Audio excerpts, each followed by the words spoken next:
Hello students, welcome to my YouTube channel Buniyadi Urdu. Students, आज हम sir Syed Ahmad Khan की हालात ज़िंदगी और अदबी खिदमात के बारे में पढ़ेंगे। बच्चों, आज की वीडियो बहुत इंपॉर्टेंट है, आप प्लीज़ इस वीडियो को आखिर तक देखें। तो चलिए स्टार्ट करते हैं। सबसे पहले हालात ज़िंदगी देखें। सर सैयद अहमद ख़ान 17 अक्टूबर 1817 ईस्वी में दिल्ली में पैदा हुए।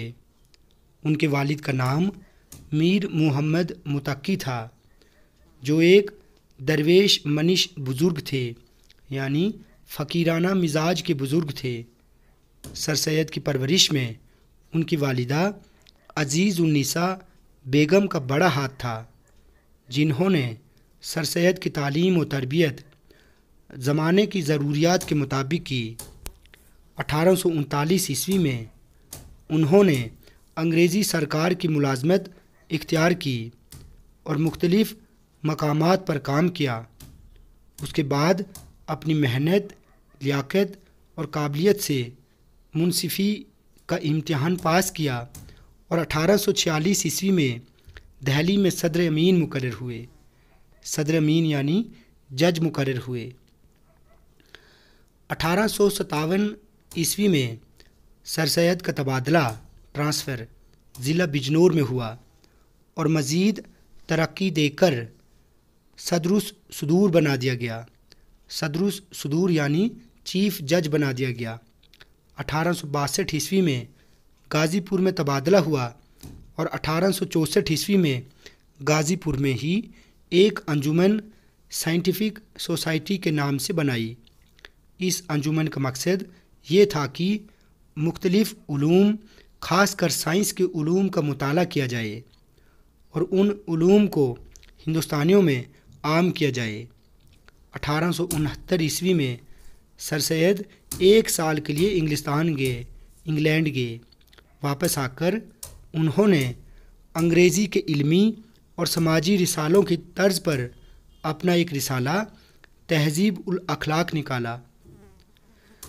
इंग्लिस्तान से वापस आकर सर सैयद ने अलीगढ़ में 1875 ईस्वी में एक स्कूल खोला। ये स्कूल 1878 ईस्वी में मोहम्मदन एंग्लो ओरिएंटल कॉलेज और फिर 1920 ईस्वी में अलीगढ़ मुस्लिम यूनिवर्सिटी की शक्ल में हिंदुस्तान का एक नुमायाँ तालीमी इदारा बन गया। 1888 ईस्वी में सर सैयद को बरतानिया हुकूमत की तरफ से सर का खिताब मिला, इसलिए लोग उन्हें सर सैयद के नाम से जानते हैं। एक अजीम तालीमी तहरीक के बानी सर सैयद अहमद ख़ान का इंतकाल 27 मार्च 1898 ईस्वी में अलीगढ़ में हुआ। अब अदबी खिदमत देखें। अलीगढ़ तहरीक के बानी सर सैयद मुख्तलिफ़ उल हैसियत शख्सियत के मालिक थे। मुख्तलिफ़ उल हैसियत का मतलब है जिस शख्सियत के बहुत से पहलू हों। उन्होंने सियासी, तालीमी, मजहबी, मुल्की, तहकीकी गर्ज हर मैदान में अपने लाफानी और अनमिट नुकूश छोड़े हैं।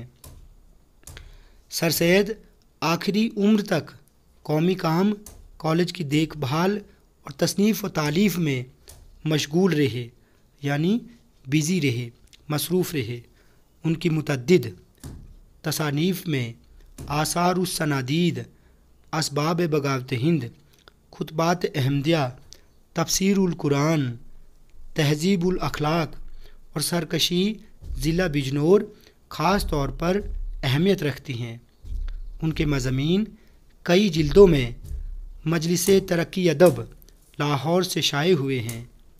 उनमें साइंस, फ़लसफ़ा, मज़हब और तारीख़ से मुतल्लिक़ मज़ामीन हैं।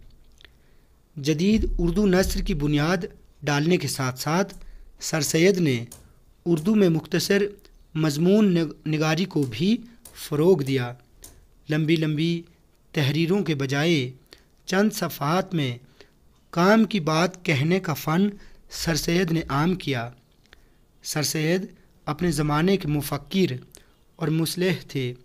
मुफ़क्किर यानी غور و فکر کرنے والا، اور مصلح کہتے ہیں صحیح راستہ دکھانے والے کو۔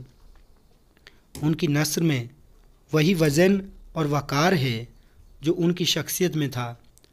مختصر سر سید کی انشا پردازی، طرز بیان، ان کی نثر، مقالہ نگاری، غرض ان کا کل سرمایہ تحریر اردو زبان و ادب کا بیش قیمتی خزانہ ہے۔